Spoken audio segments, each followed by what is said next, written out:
பைபிள்ல நிறைய கதைகள் இருக்கு, அதை படிக்காதவங்க படிச்சு பாருங்க. அதுல குறிப்பா உன்னை பத்தி சொல்லணும்னா, ஒரு இளைஞனுக்கு எதிரா தன்னோட சொந்த சகோதரர்களே பொறாமைப்பட்டு அவனை பாழும் கிணத்தில் தள்ளிவிட்டு அதுக்கப்புறம் அவர் எப்படி மீண்டு வந்து அந்த நாட்டுக்கே அரசனாகி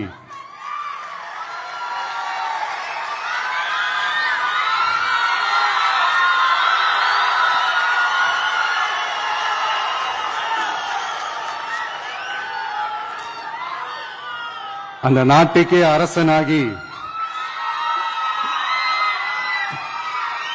தனக்கு துரோகம் செஞ்ச தன்னுடைய சகோதரர்கள் மட்டுமல்ல, அந்த நாட்டையே எப்படி காப்பாத்தினாருன்னு சொல்லி இந்த மாதிரி நிறைய இன்ட்ரெஸ்டிங்கான கதைகள்லாம் பைபிள்ல இருக்கு. படிக்காதவங்க படிச்சு பாருங்க. அந்த குறிப்பிட்ட கதை யார பத்தின கதைன்னு நான் சொல்லி தெரிய வேண்டிய அவசியம் இல்லைன்னு நினைக்கிறேன்.